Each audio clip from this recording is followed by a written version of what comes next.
Mesdames et messieurs, bonjour et bienvenue à ce nouveau numéro de votre émission préférée, Histoire d'école. Aujourd'hui, c'est le groupe scolaire Yavuz Selim, plus particulièrement le collège Bosphore qui nous accueille. Et c'est pour ça que vous voyez ces très belles tenues. Donc des applaudissements pour ce charmant public. Et j'en profite pour relancer un appel à tous les chefs d'établissement et aux inspecteurs d'académie, aux inspecteurs de l'éducation et de la formation. Donc, tous ceux qui veulent accueillir l'émission Histoire d'école peuvent juste nous envoyer un mail donc, à l'adresse qui s'affiche à l'écran ou bien nous envoyer un message à partir de notre page Facebook. Aujourd'hui, nous allons parler de la préservation de l'environnement scolaire. Un problème très complexe. Il ne sera jamais suffisant donc d'en parler, n'est-ce pas? Et pour cela, je suis aujourd'hui avec deux invités de marque. Il s'agit d'un environnementaliste d'abord, M. Diagne, M. Mamori Diagne, qui est forestier environnementaliste. Bonjour, M. Diagne.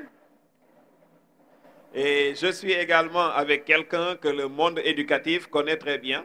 Donc, il s'agit de l'inspecteur Cheikh Ndiaye, qui pendant longtemps a été l'inspecteur d'académie de Dakar.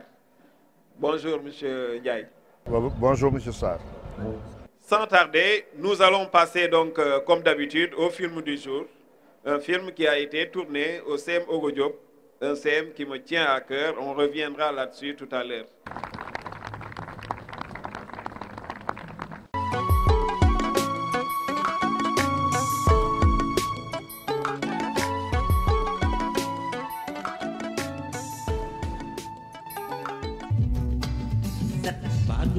Colera, padu di Apollo, padu di Giangoro, Lumulfa.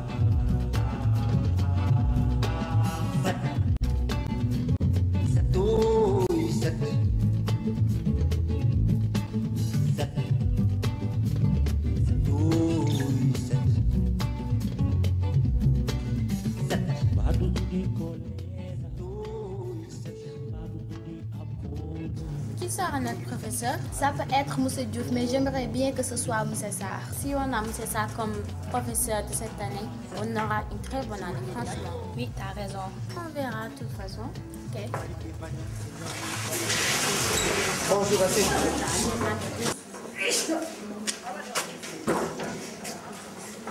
Voilà, je vous souhaite une bonne rentrée. Et j'espère qu'à la fin de l'année, vous aurez tous réussi au BFEM. Amen, monsieur. Mais pour cela, vous savez qu'il va falloir travailler très dur. Déjà, les conditions dans lesquelles vous êtes, ça s'annonce un peu difficile. Ah, pourquoi vous dites cela, monsieur? Mais pendant regarde la classe, elle est remplie.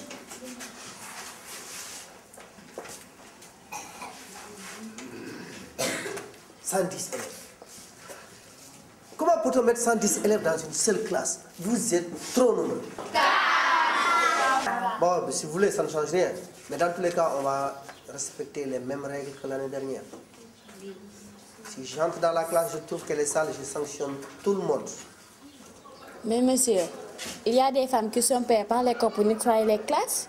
Ça ne change rien. C'est comme si vous êtes venu en classe pour salir. Est-ce le cas? Non. Bon, écoutez, vous allez vous organiser en groupe de 10. Et chaque jour de la semaine, un groupe va faire le nettoyage.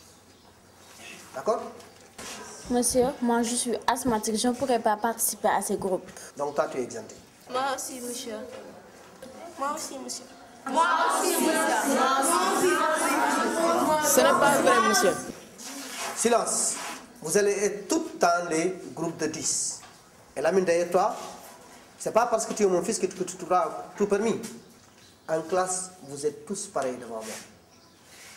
Ouais, on va commencer à faire la chose. Répondez présent quand vous entendez votre nom.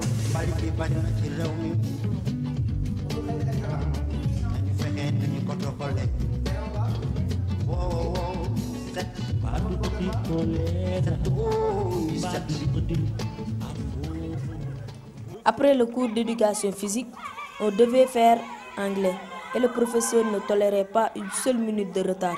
Donc, on se bousculait toujours au robinet.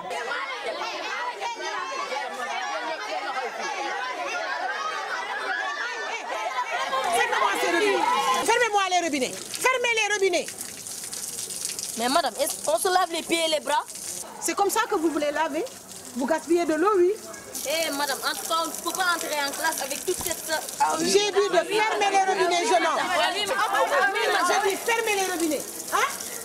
Et toi, c'est toi le délégué, non? Hein? Et tu es très incorrect. Viens ici. Vous autres, allez en classe. Je ne veux plus vous voir ici. Là, elle m'a bien savonné. Elle m'a remis une convocation pour ma maman.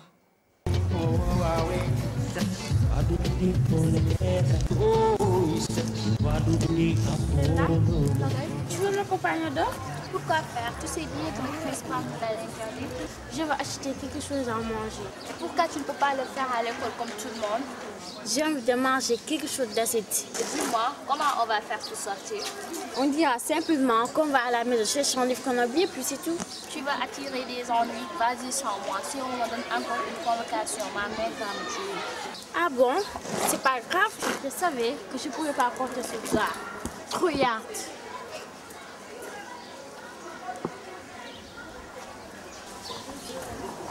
Ici à l'école, on ne vend que des plats à base de pain.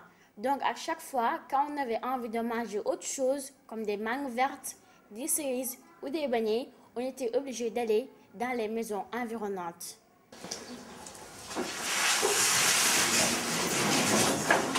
Mais c'est quoi ces saletés-là? Ce n'est pas moi, monsieur. Nogoy, encore toi. Je m'en doutais. Allez, ramasse ça et mets ça dans la poubelle. Comme si tu n'en avais pas une ici, juste devant toi. Allez, dépêche-toi.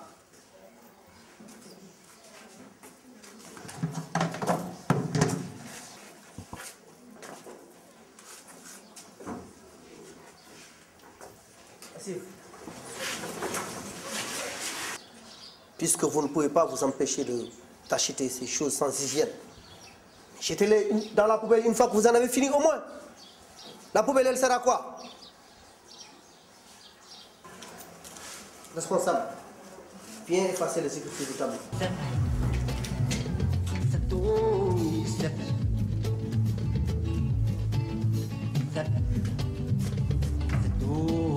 Nous allons faire l'appel. Répondez présent. Pour nous aider, aidera. Et ne va pas.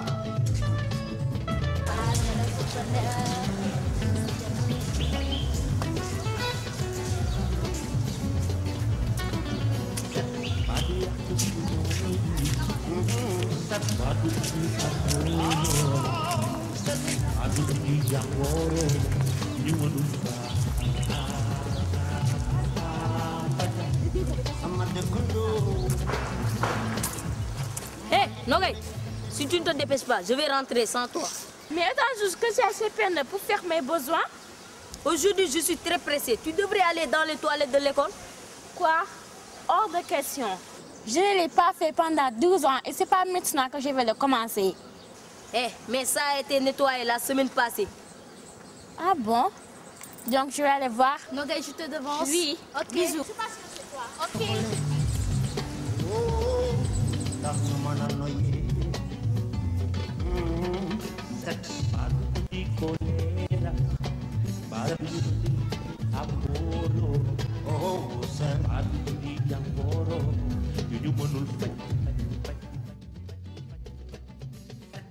À force d'attendre ma soeur, j'ai aussi eu envie de soulager ma vessie. Mais pour moi, c'était moins fatigant, car il fallait juste faire comme la plupart des garçons de l'école.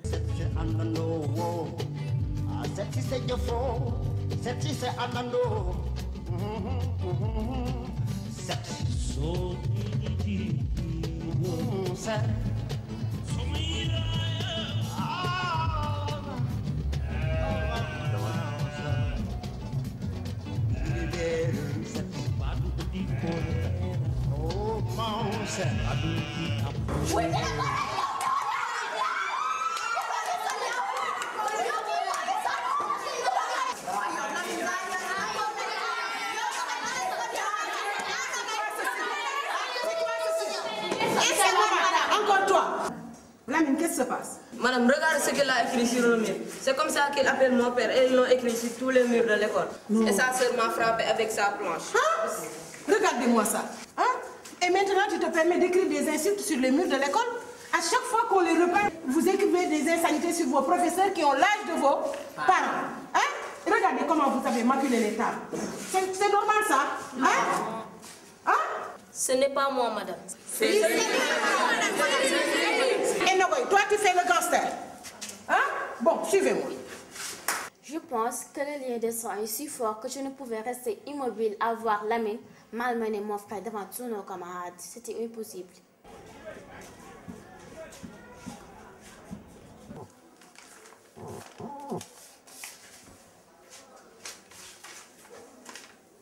Cette fois, c'est la dernière convocation. Car je vais demander à ce que le conseil de discipline se réunisse pour statuer sur votre cas dès demain. Sortez de mon bureau. Alors là, j'ai vraiment senti la gravité de la situation. Surtout que ma mère et mon père nous avaient menacé de nous punir sévèrement si un professeur ou l'administration se plaignait de nous une seule fois de plus.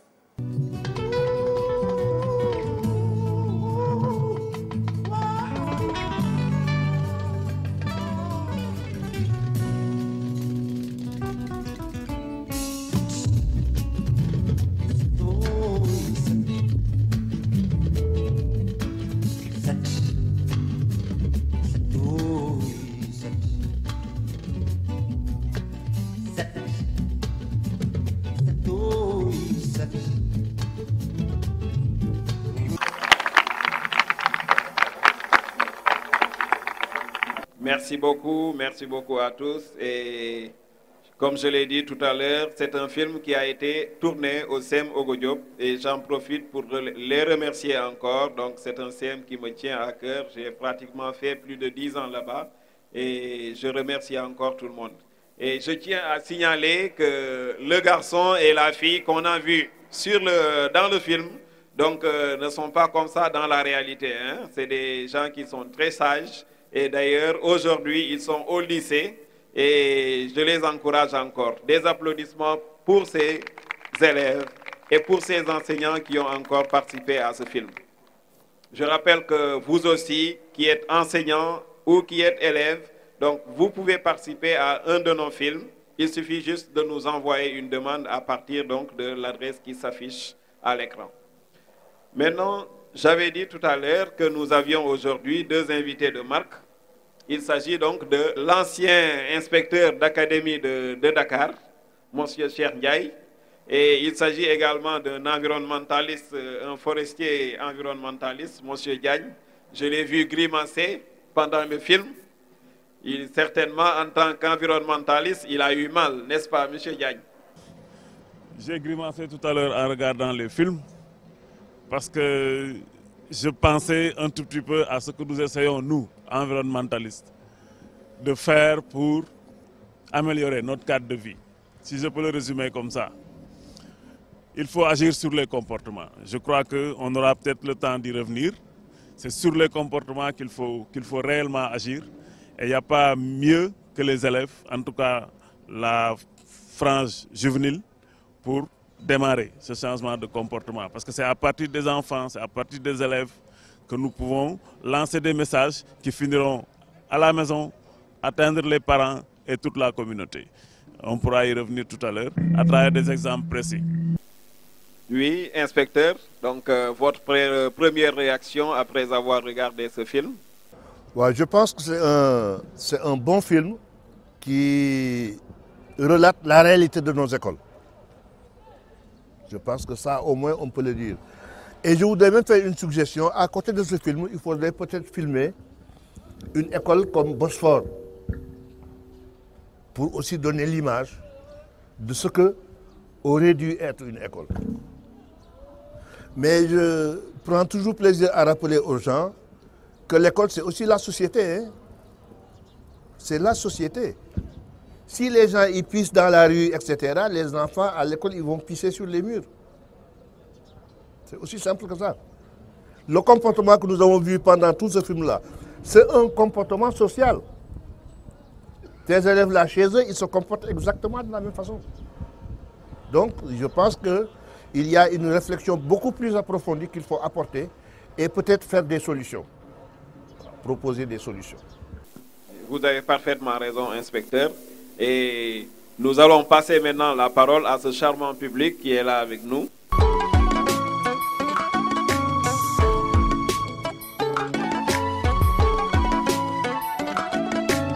Pour le thème qui nous réunit aujourd'hui, c'est la réalité. Comme l'a dit M. Ndiaye, c'est ce qui se passe dans la société. Les écoles reflètent ce qui se passe réellement dans la société.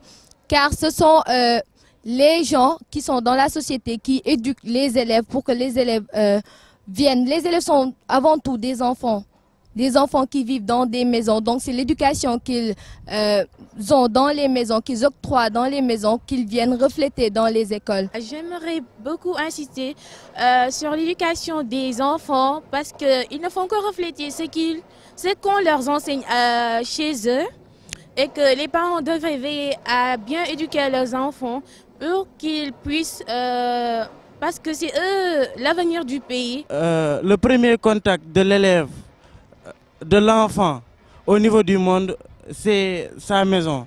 Donc c'est la première formation qu'il reçoit. Donc s'il s'agit de réflexion, donc il mieux vaut concentrer toute l'éducation au niveau des maisons. Du coup, l'éducation qu'ils vont recevoir au niveau de l'école vont se conformer et il va y avoir une bonne entente avec les professeurs et les élèves aussi.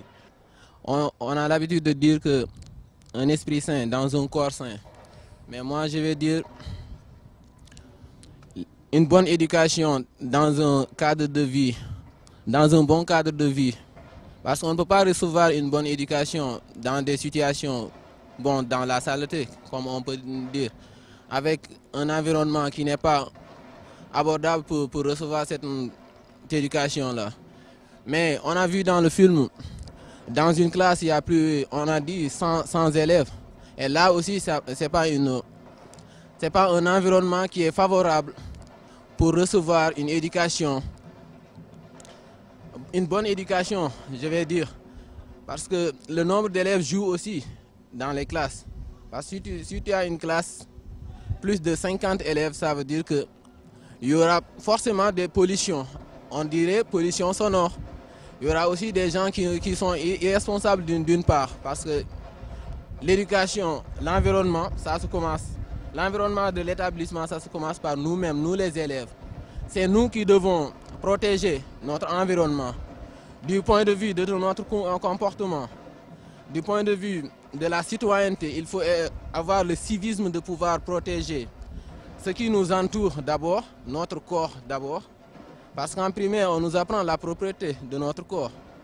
Ce que je viens de voir au film, c'est ce qu'on vit à l'école. Et que moi, je rejette tout le problème au niveau des élèves. Parce que je me dis, les élèves, ce qu'on les apprenne à l'école, ils ne les font pas en réalité.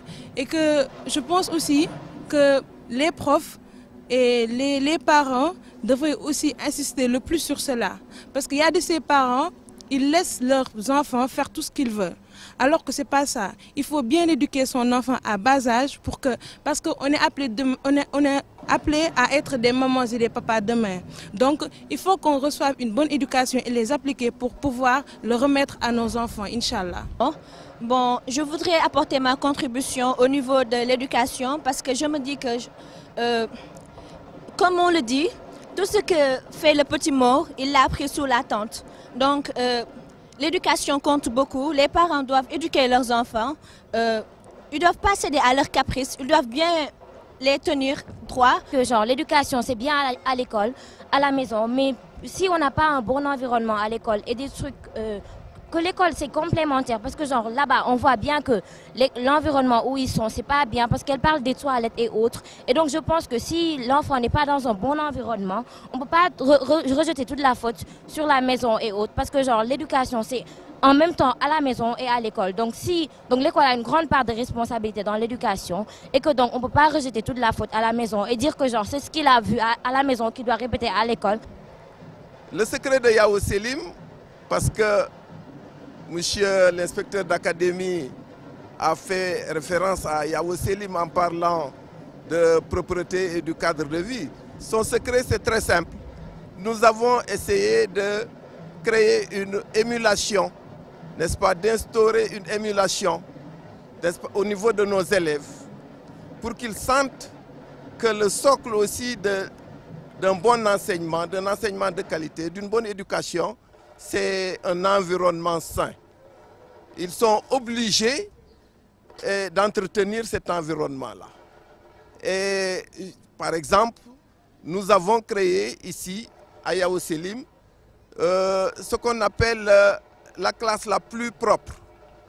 C'est, disons, une compétition entre les différents étages, n'est-ce pas? Et chaque semaine, il y a une classe d'un étage qui est primée. Et les élèves de cette classe-là peuvent accéder au restaurant sans se mettre en rang, directement. C'est aussi simple que ça. C'est de petites choses, n'est-ce pas, qu'il faut créer chez les enfants pour qu'ils sentent, n'est-ce pas, que ce sont eux qui sont les premiers responsables. J'ai vu dans le film qu'il y avait une élève qui disait « Oui, nous n'avons pas à le faire parce qu'il y a une entreprise de nettoiement dans l'établissement, etc. » C'est vrai, il y a une entreprise de nettoiement ici aussi à Bosphore. Mais n'empêche, nous avons essayé vraiment de conscientiser les enfants à ce qu'ils comprennent que ce sont eux qui doivent être les premiers acteurs, n'est-ce pas, pour assurer la propreté de leurs établissements. Bon, maintenant, quant à l'environnement, je dirais aussi que ça ne s'arrête pas seulement dans l'établissement. Il y a tout autour de l'établissement. Nous nous battons pour que ça, tout ce qu'il y avait comme cantine, n'est-ce pas, qui vendait de la nourriture, je dirais, non contrôlée, n'est-ce pas? Tout cela, nous avons essayé de faire en sorte que nos enfants évitent cela, évitent d'aller dans ces cantines-là. Nous avons créé une cantine, n'est-ce pas? Quand nous avons vu qu'ils allaient acheter des sandwichs à l'extérieur, nous avons essayé de faire comme les gens de l'extérieur. C'est-à-dire, nous avons simplement créé des cantines du genre local, ici, tenues par des Sénégalaises, qui leur font la même chose qu'à l'extérieur, mais cette fois-ci, bien sûr, contrôlée par l'administration de l'établissement.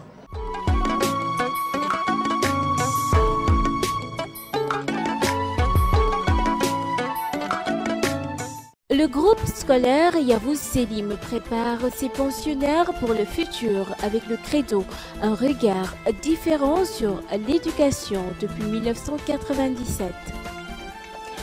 L'éducation est considérée comme la base de la vie. Nous savons que si cette base est solide, l'avenir des élèves devient plus ouvert. Une très bonne éducation ne peut se faire que dans un milieu bien étudié et préparé. Dans ce sens, en suivant toutes les nouvelles techniques et matériels technologiques avec son équipe pédagogique dotée d'expérience, le groupe scolaire Yavuz Selim propose aux apprenants un cursus scolaire d'excellence pour permettre le développement physique et moral. L'école offre un cadre propice avec des classes équipées de tableaux numériques, de laboratoires de sciences, de salles d'informatique, de complexes sportifs, d'ateliers d'art, de salles de conférences, de salles de jeux, de bibliothèques, de réfectoires et de cantines. Avec un cadre pédagogique reconnu et expérimenté, nos établissements assurent un épanouissement de leurs élèves pour qu'ils soient davantage, en augmentant ses succès en éducation, culture, art, sport et sciences de jour en jour. Le groupe scolaire Yavuz Selim s'achemine vers un avenir BEA que fonde un enseignement de qualité.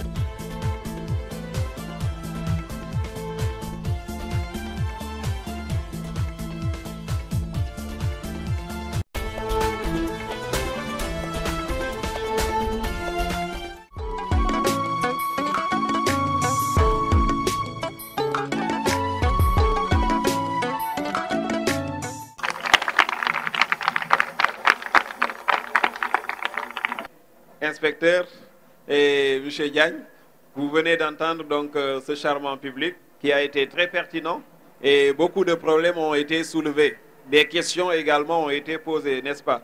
Donc d'abord à vous, inspecteur. Merci beaucoup. C'est vrai qu'on a posé beaucoup de problèmes et c'est des problèmes qui sont particulièrement intéressants. Il faut dire que la problématique de l'environnement se pose en deux temps. Il y a l'environnement extérieur à l'école. C'est la cantinisation, les tables, les gens qui vendent à manger, etc. Je pense que c'est des questions qu'il faut assainir. Je me souviens que vers les années 2005-2006, on s'est beaucoup battu pour lutter contre la cantinisation. Mais c'est compliqué, parce que quand on prend l'exemple de Pikine, par exemple, à Pikine, il n'y a plus d'espace. Les seuls espaces existants sont les espaces des écoles. Et l'école devient à Pikine une sorte de pôle de développement. C'est-à-dire que tous les petits vendeurs à la tire se retrouvent autour de l'école. Parce que c'est là où ils peuvent mettre leurs tables, c'est là où ils peuvent mettre des cantines, etc. Et c'est pourquoi je voudrais, je crois, lancer un appel aux maires, aux différents maires du Sénégal, pour qu'ils comprennent que l'école est un espace consacré et qu'on doit éviter la cantinisation des écoles, parce que ça crée des nuisances, notamment des nuisances sonores. Vous voyez, ce que nous vivons aujourd'hui avec le tam-tam là, on ne peut pas faire des enseignements apprentissages comme ça. Et vous avez parfaitement raison, et c'est pour ça d'ailleurs qu'on tenait à avoir un maire avec nous, ou bien un représentant en tout cas des collectivités locales. Mais finalement, nous avons eu M. Diagne qui a travaillé pendant longtemps également sur un projet donc, par rapport à ça, aux collectivités locales, n'est-ce pas, M. Diagne? Oui, oui. Bon, là, vous me donnez une porte d'entrée pour intervenir sur cette problématique de l'environnement. On est là, le cadre de l'école fait que nous sommes à cheval sur deux domaines de compétences où des compétences ont été transférées aux collectivités locales. C'est l'éducation, c'est l'environnement. Donc il y a un rôle que les collectivités locales doivent jouer dans la gestion des établissements en général, surtout dans l'environnement des établissements. Mais moi je voudrais revenir sur le fait soulevé par l'inspecteur au départ. Il a parlé, il a dit que l'école, c'est en quelque sorte une société miniature. C'est un problème social, l'environnement de l'école. C'est un problème réellement social. Je vais donner une anecdote. Aujourd'hui, on a beaucoup parlé de la gestion des déchets plastiques dans nos grandes villes. On n'a pas encore trouvé de solution. Mais nous pensons que les solutions passent par le changement de comportement. Parce que les plastiques qui finissent dans la rue, mais c'est nous qui les mettons dans la rue. J'ai l'habitude de dire que nos bonnes femmes ont pris de mauvaises habitudes. Ils vont au marché les mains nues. Elles reviennent avec 50 sachets de plastique. Parce que même un piment acheté, on leur met ça dans du plastique. Une fois à la maison, 50 sachets de plastique dans un gros sachet de plastique, on vide tous les plastiques et c'est dans la poubelle. Cette poubelle va finir dans la rue, les plastiques vont s'envoler. Et c'est des plastiques qui restent là des générations et des générations. Donc le changement de comportement doit venir de nos enfants.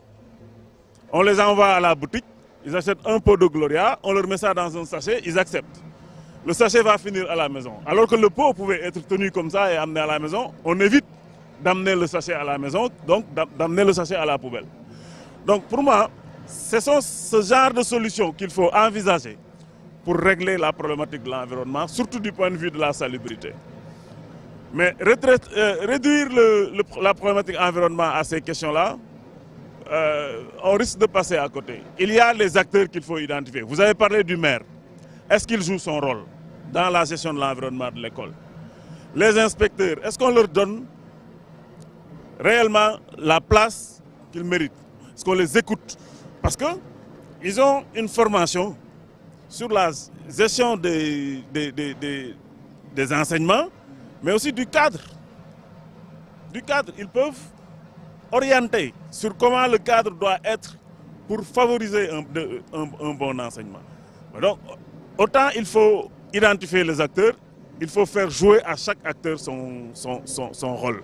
Mais là, il faut passer par une éducation de base, changer les comportements. Ça, c'est très important. Et on a un inspecteur avec nous. Donc, vous avez parlé de cette réglementation et lui-même a dénoncé ce problème. Donc, inspecteur, est-ce qu'il y a réellement une réglementation par rapport à ça?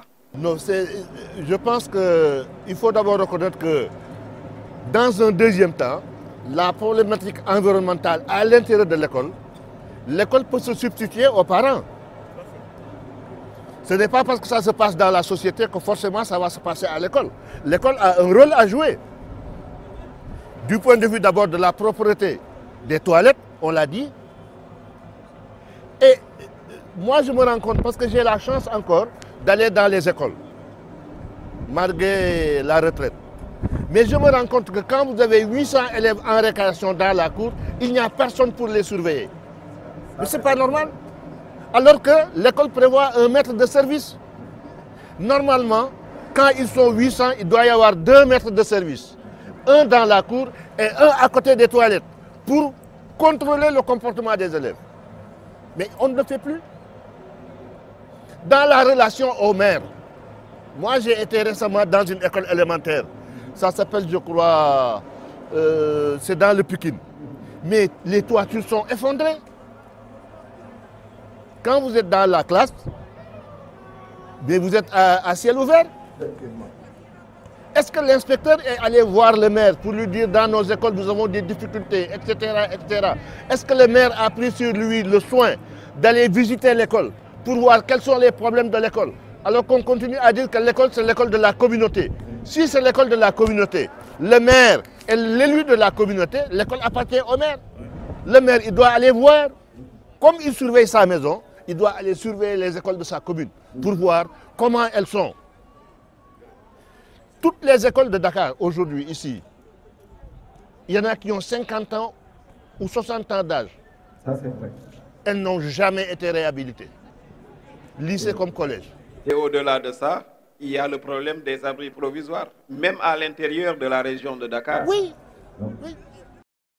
Tout ça concourt donc à vraiment augmenter l'insalubrité et tout ça donc au niveau de l'environnement scolaire. Mais que faut-il faire donc réellement, M. Diagne? Quelle est la solution? Quelle est la clé? En réalité, les solutions sont multiples. Moi, je préfère, puisqu'on est en face des élèves, aller vers des exemples concrets. Je suis dans une institution qui travaille autour de l'école. Aujourd'hui, nous avons un partenariat entre l'institution que je représente, qui est l'Agence nationale des écovillages, la direction des cantines scolaires et un programme national biogaz. Hein? Les cantines scolaires, peut-être ça ne concerne pas fondamentalement les écoles au niveau citadin, mais quand vous allez en milieu rural, c'est indispensable pour faire fonctionner. Ça, c'est pour améliorer l'environnement de l'école, le cadre de l'école, pour permettre aux élèves de pouvoir suivre correctement les enseignements. Appuyer les cantines, comment nous les avons appuyées? Installer des biodigesteurs pour résoudre la problématique de disponibilité du bois de chauffe pour la cuisson, mais aussi produire un engrais vert pour permettre de développer un jardin potager qui permet de produire des légumes sains pour permettre aux élèves de manger sain et développer cette culture de production saine et amener ça au niveau des réflexes, au niveau de la maison. Quand nos mamans vont au marché, qu'est-ce qu'elles achètent comme produit à amener à l'école? Tout ça, ça fait partie de la gestion de l'environnement qui a des répercussions sur d'autres secteurs d'activité comme la santé, l'éducation et autres. Et vous avez parfaitement raison et je vais dire que pour les cantines scolaires, ça ne concerne pas que les zones rurales, mais on l'a vu donc dans ce film, les filles donc, ou bien les élèves en général qui préfèrent sortir parce que ça veut dire qu'il y a des cantines, il y a certaines cantines, donc il y a des établissements qui ont des cantines à l'intérieur. Mais qu'est-ce qu'on y vend? Donc, est-ce qu'on y vend ce que les élèves veulent acheter? Donc, est-ce qu'il faut laisser les élèves aller dehors? Donc, faut-il contrôler ceux qui sont dehors? Qu'est-ce qui se passe également, inspecteur, réellement? Non, c'est compliqué. Parce que l'idéal serait que les cantines soient à l'intérieur de l'école. Parce que quand un papa envoie sa fille à l'école, il ne souhaite pas qu'on vienne lui dire ton fils s'est cassé une jambe dans la rue. L'école a des responsabilités. De 8h à midi, c'est l'école qui est responsable de l'enfant. Même sur la route de l'école, même quand l'enfant quitte sa maison pour venir à l'école, quand il y a un accident, c'est l'école qui est responsable. Donc c'est plus compliqué que ça. Mais je pense que les premières solutions qu'il faut faire, c'est d'abord à l'intérieur. La question de l'environnement est en rapport direct avec les effectifs. Moi, je pense que quand vous avez des 12 classes de 100 élèves, c'est compliqué. C'est très compliqué. L'autre question, c'est que moi je pense que le contrôle des maîtres et la surveillance permet de régler quelques questions d'environnement. Parce qu'on le dit, l'adage le dit, balayer c'est très bien, ne pas salir c'est mieux. Il faut donc transférer aux élèves cette culture de ne pas salir. C'est plus facile. Le chiffon que vous déchirez, vous le jetez à terre, mais mettez-le dans une poubelle. C'est plus simple. Au lieu d'aller pisser dans le mur, ou bien d'écrire sur la table, mais prenez votre cahier, écrivez ce que vous voulez, prenez. Et ça, c'est possible. L'école peut régler ces questions-là. Le deuxième aspect de l'environnement, c'est dans l'éducation pour le changement de comportement. Mais encore une fois, l'éducation pour le changement de comportement ne peut jamais se faire sur la base de discours. Il ne se fera que sur la base d'exemples. Ouais. Et à ce propos, je vais vous arrêter donc, pour parler donc, de M. Niang, Cheikh Tidiane Niang, qui est le principal du CM Kharlo Fendiouf de Fatick, à qui je fais un coucou d'ailleurs. On a eu ce genre de discussion et on a parlé exactement donc, des élèves qui écrivent sur les murs des établissements, donc sur les tables et tout ça. Donc, qu'est-ce qu'il m'a dit? Il dit donc, on empêche, on dit aux élèves que c'est pas bien. Et dehors, qu'est-ce qu'on voit? Ce sont les hommes qui nous dirigent, ou bien les hommes qui aspirent à nous diriger, qui font écrire sur les murs, ou bien qui cautionnent donc cela. Donc, est-ce qu'avec ça, on risque de voir les comportements changer?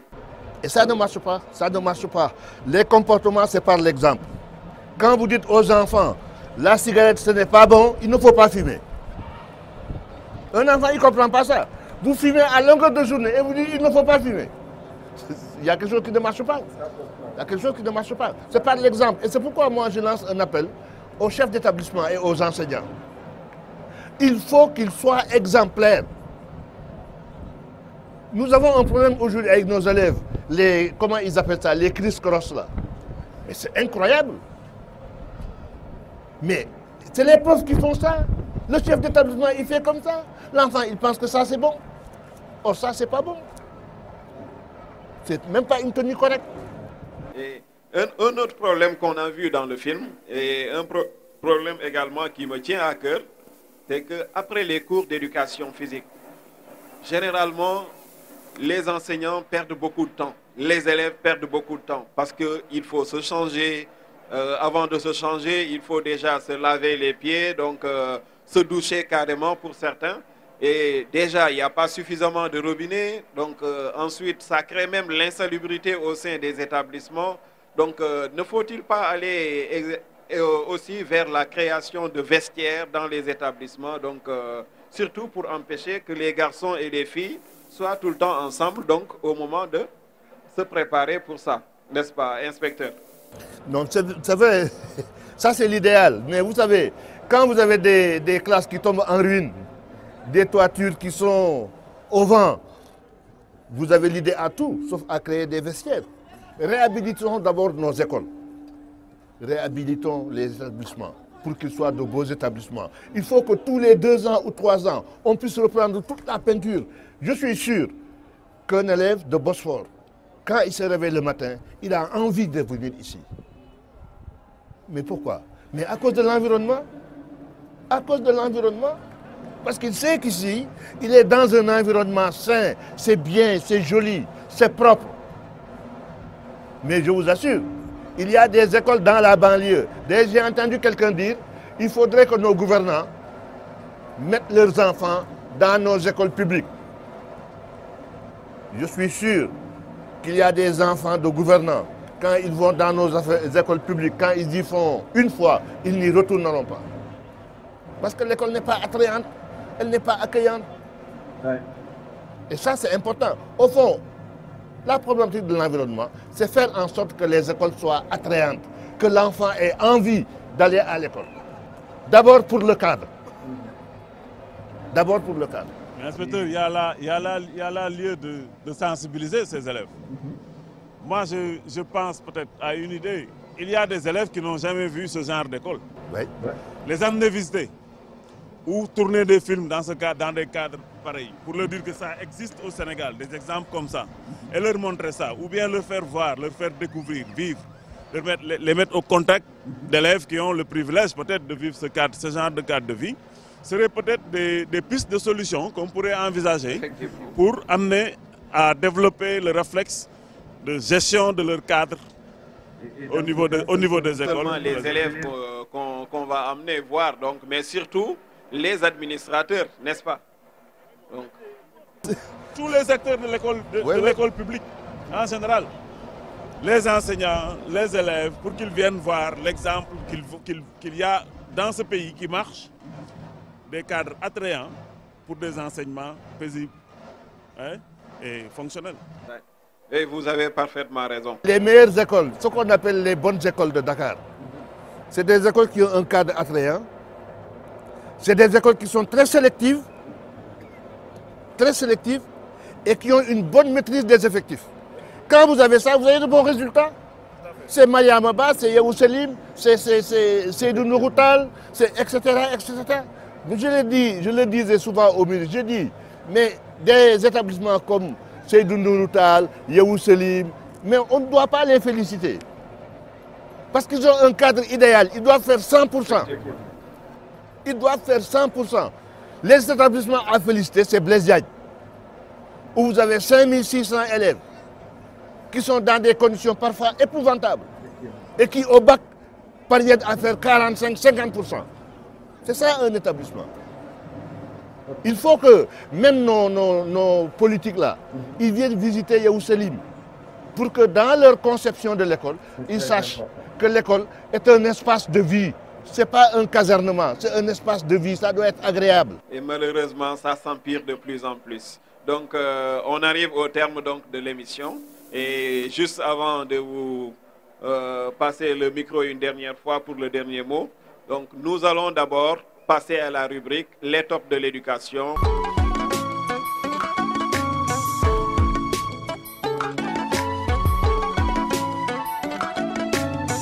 Bonjour chers téléspectateurs, je m'appelle Yahya Ibrahim Ndiaye, en classe de seconde S au groupe scolaire Yahou Selim. Soyez la bienvenue dans votre rubrique Les tops de l'éducation que je m'en vais vous présenter. Aujourd'hui, notre premier top nous amène à l'inspection d'académie de Pikine Guédiawaye. Figurez-vous, M. Seyniwad et son équipe ont réussi une grande prouesse en procédant au premier lancement de leur magazine annuel. Suivons ces quelques propos de M. Aboubakri Sadir Niang, secrétaire général de la structure et rédacteur en chef du magazine. C'est remercier encore une fois l'inspecteur d'académie de Pikine Guédiawaye pour la confiance dont il a fait montre à ma modeste personne pour piloter en fait cette activité, mais remercier l'équipe de rédaction de façon globale, mais aussi et surtout remercier très chaleureusement l'ensemble des partenaires et leur dire effectivement que nous avons fini de construire, comme j'ai dit, une confiance collective basée sur l'obligation à nous tous de servir et de servir utilement. Nous sommes en fait la première inspection d'académie à parvenir en fait à cet objectif. Nous sommes en tout cas très fiers de ce qui vient d'être réalisé et les partenaires, les acteurs, disons la communauté éducative de façon globale s'est réjouie, n'est-ce pas, de voir effectivement ce bulletin de liaison exister à l'échelle de l'inspection d'académie pour en fait traduire même un principe fort, effectivement, aujourd'hui, de management de nos institutions, c'est-à-dire la réduction des comptes. Pour dire quoi? Pour dire donc que c'est en même temps, effectivement, une volonté de notre part d'opérationnaliser les orientations globales du ministère de l'Éducation nationale. Mais deuxièmement, également à l'échelle de l'académie. Traduire également une autre volonté de monsieur l'inspecteur d'académie, de Pikine Guédiawaye, une volonté donc de communiquer autour des actions, communiquer autour des interventions et des réalisations de l'ensemble des acteurs à l'échelle effectivement de l'académie. Pour notre deuxième top, nous irons jusqu'à Mantes-la-Jolie pour présenter nos félicitations et encouragements à M. Amadou Moustapha Daf, qui est adjoint au maire à Mantes-la-Jolie et ambassadeur itinérant du président de la République du Sénégal. Grâce à lui, toute une école, là où il a fait ses premiers pas, a été réhabilitée. Écoutons sa réaction lors de l'inauguration de ses travaux. L'émotion de venir à Canel, parce que c'est une ville où je suis né, où j'ai grandi, une ville qui m'a tout donné. Il était normal que, m'ayant tout donné, que je lui rende quelque chose. C'est ce que je suis en train de faire aujourd'hui. De le faire aussi pour cette école, parce que c'est dans cette école que j'ai appris à connaître la France sans l'avoir jamais vue, à travers un poème qui a sublimé ma jeunesse, un poème de Victor Hugo, donc Demain de l'aube à l'heure où blanchit la campagne, dans la classe qu'on a vu tout à l'heure. Le troisième et dernier top est attribué à la terminale L'B du lycée des Parcelles Assainies. Avec leurs professeurs, ils ont complètement changé l'apparence de leur classe. Regardons et apprécions ensemble. Bonjour, chers téléspectateurs de la RTS1. Aujourd'hui, nous sommes ravis de vous présenter cette belle classe baptisée au nom de Tcheitou, le village natal de Cheikh Anta Diop, le grand professeur sénégalais. Cette classe, elle a été rendue esthétiquement et intellectuellement différente parce que des élèves exceptionnels, guidés par des professeurs exceptionnels, ont compris, comme nous l'avons dit, qu'il y a un rapport entre l'environnement et le mental. Il y a un rapport entre l'intelligence et le décor. Alors, qu'est-ce que nous avons fait? Nous avons, pour parler comme le sens commun, cotisé littéralement. Les élèves, malgré la conjoncture, ont demandé aux parents de leur donner de l'argent. Les professeurs ont fait la même chose et vous voyez, le résultat, il est là. Une classe où il fait bon vivre, une classe où il fait bon respirer, une classe où il fait bon apprendre. Et je crois qu'à la fin de l'année, Dieu récompensera cet effort et tous ces profs qui sont là reviendront en très bonne santé et ces élèves, on va les rencontrer dans les coulisses de l'université ou dans les écoles privées de formation. Et vous voyez ce décor. Non seulement il relève de l'esthétique au sens propre du terme, mais aussi de l'intellectualité. Vous voyez, c'est ça qu'on appelle étudier dans le plaisir. C'est ça que nous avons réalisé. Vous qui vous efforcez de changer positivement le visage de l'école sénégalaise, appelez-nous ou envoyez-nous un message pour toute bonne action que vous entreprenez dans le domaine de l'éducation.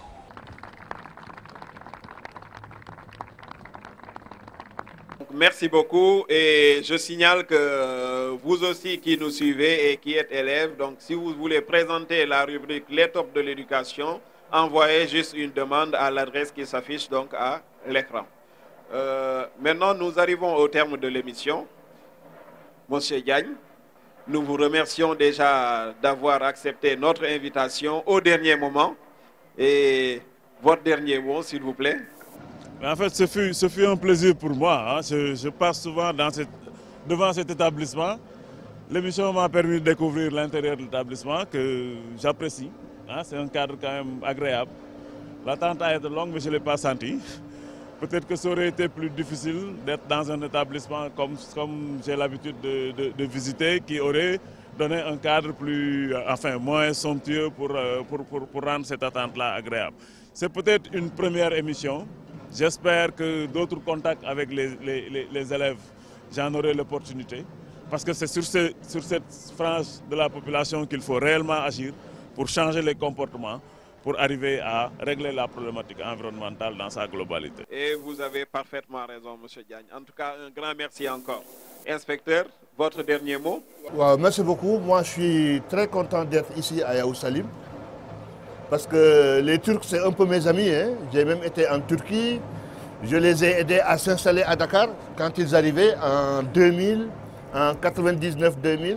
Donc, c'est une école que je connais très bien. Je voudrais simplement lancer un appel à nos dirigeants pour que véritablement ils se tournent vers l'école. L'avenir du Sénégal, c'est l'école.